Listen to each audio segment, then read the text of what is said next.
Well, hello everyone, welcome back to another video of the F1 E-Mod. Today we're going to I'm going to take you through Season 3, the pre-season.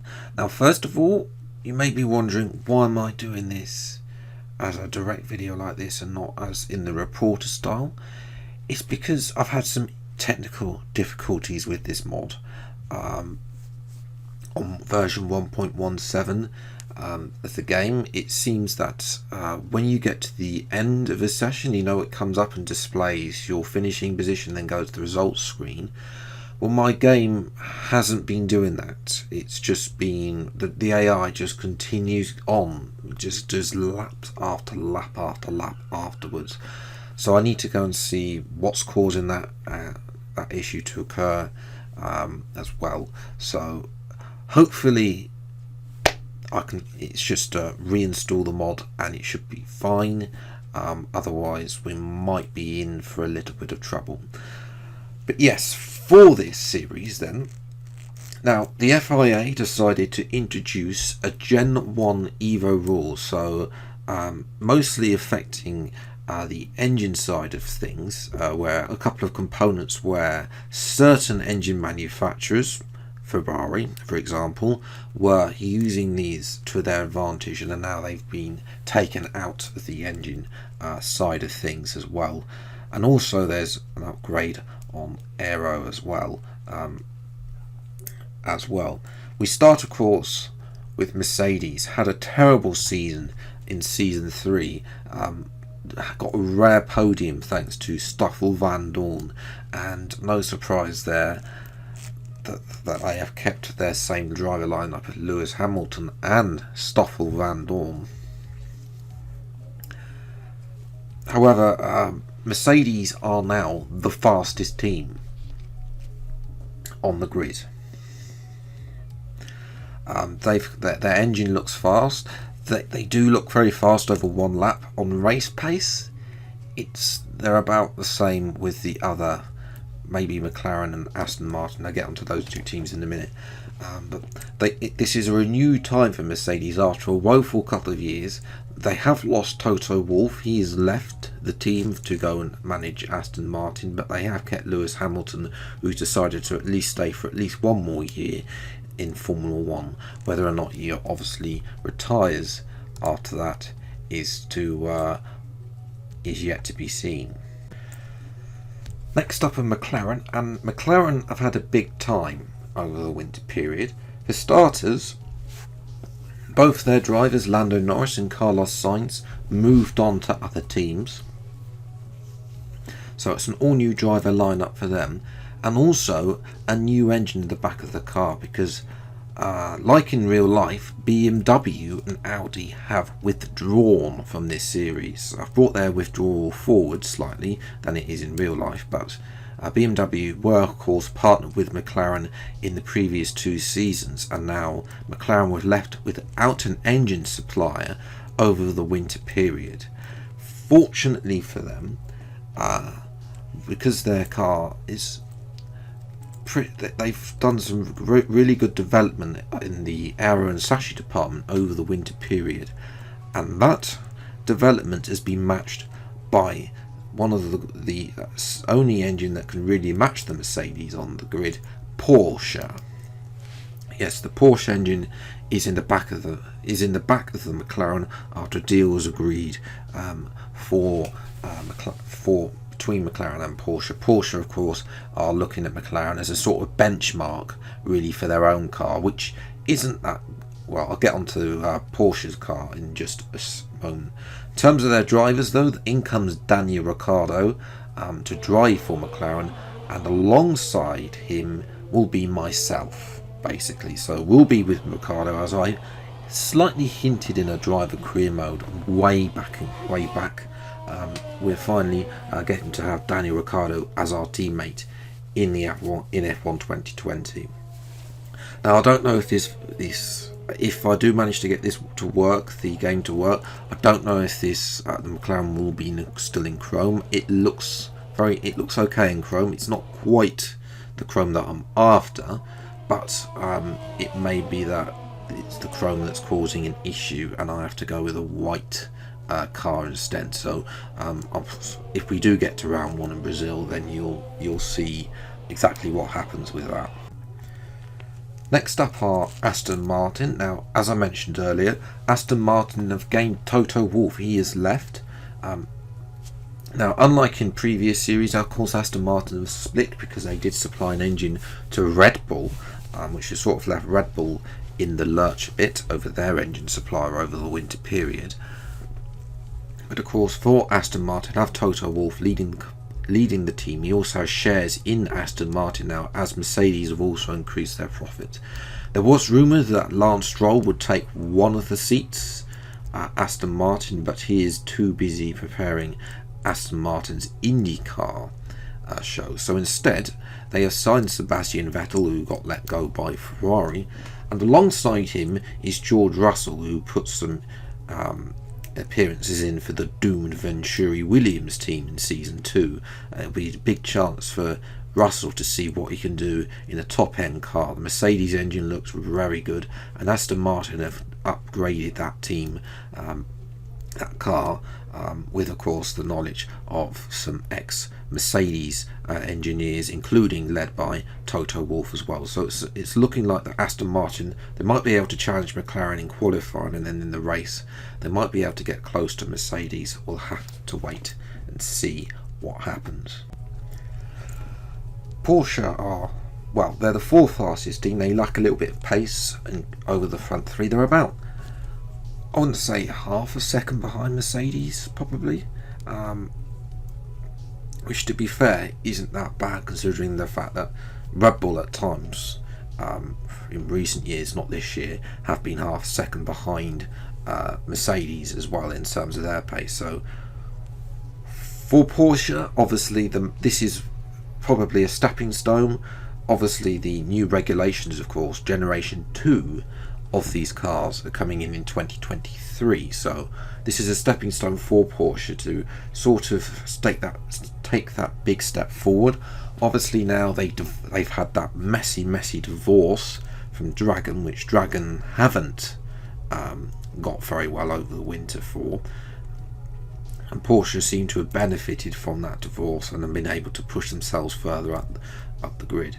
They have, controversially however, they've signed Sergio Perez, and there's already rumblings going along with the sponsors, because of course Porsche is sponsored by Vodafone, and there was a potential deal in place for Telcel to replace Vodafone as Porsche's telecommunications sponsor, but this deal did not go through, and now there's all sorts of legal proceedings going on, including with Sergio Perez in the Mexican courts over Telcel and Porsche and stuff like that as well. And Porsche have got a German driver alongside in the form of Pascal Wehrlein, who returns after 2 seasons away from the sport. Featured in season 1 for Venturi Williams when they were actually good and didn't have an absolutely dreadful car. Now we move into the midfield teams. First up are Ferrari.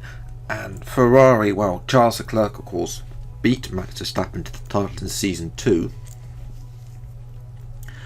But Ferrari have gone down the hill mainly due to the engine. The engine, it's not as bad as others on the grid, but it's definitely, there's a bigger load of development that they need to work on in order to be able to catch Porsche and Mercedes.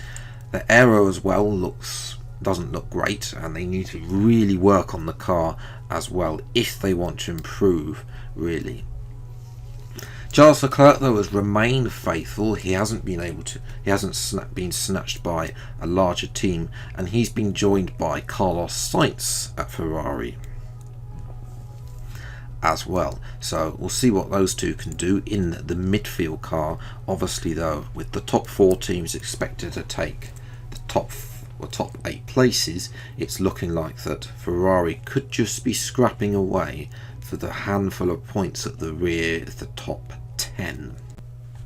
Red Bull 2 are another team that has struggled, not because of their chassis. Their chassis and aero look okay. It's definitely not as strong as McLaren and Mercedes. So there is a little bit of work that Red Bull have to be done, but Red Bull struggles come from their engine. Red Bull are already on plan D for engines over the winter period. First of all, Aston Martin left to form their own team, and even then the Aston Martin engine got shelved over the winter period in favour of the Mercedes one. Also then, for Red Bull, there was a deal that they would be signing with DS to replace Techeetah as DS's team that they would supply. However, of course, DS, the parent companies of DS, merged with the parent company of Ferrari, and Ferrari vetoed this deal because they didn't really want a competitor being supplied by an engine basically rated by the same company. So DS retained themselves with Techeetah. So Red Bull, of course, not really was willing to give them an engine except Jaguar. So the Jaguar engine is in the back of the Red Bull, so it will be there though only for the first half of the season, because Red Bull have had enough of being having to deal with engine suppliers over the years, and are building their own engine, which is set to debut in the second half of the season, out of bits of the old Aston Martin and Honda engines that they have got the blueprints for.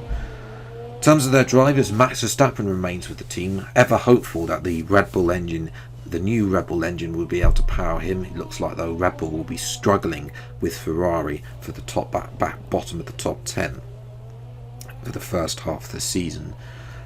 And alongside Verstappen is Lando Norris, who jumped ship from McLaren after a good season in season 2. We'll see how Norris can be able to perform against Max Verstappen.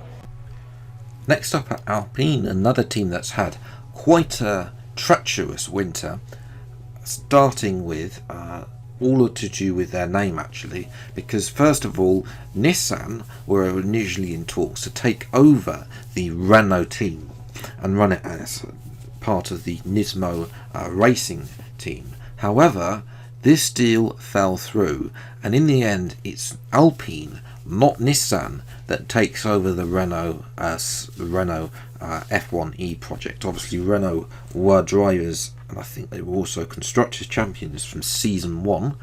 Didn't do so well in season 2, which is why Ricciardo sort of jumped ship to McLaren for a better team, and they don't look that great in season 3 either. Alonso has returned to replace Ricciardo, and he's joined by Esteban Ocon, who did outscore Daniel Ricciardo in season 2, but whether or not they will be able to challenge Ferrari and Red Bull for the back end of the points is yet to be seen. The engine doesn't look that great either, and neither does their aero. Also in the midfield is DS Techeetah. Obviously DS were looking for a move away, but have decided to remain with Techeetah. The DS engine is another one that has taken a big hit with the change in parts of the regulations. So DS, who have been at times the fastest engine on the grid throughout the pre-opening 2 seasons of this series, are now languishing down in the midfield with Red Bull's, not Red Bull, Ferrari and Renault's engines. But they do show some promise. The fact that they're not a million miles away from the pace of Red Bull and Ferrari shows that Techeetah have improved the car ever so slightly compared to where they were in previous seasons in terms of chassis and aero. In terms of their driver lineup, obviously DS being bought out by the parent company, well, not bought up, merged rather with the parent company at Ferrari, means that Ferrari now have a say in one of the 2 seats. Obviously Techeetah decided to keep the other seat for them. So Techeetah have kept Pierre Gasly, who showed promise with a handful of poles at the end of last season, and he has been joined at the team by Mick Schumacher.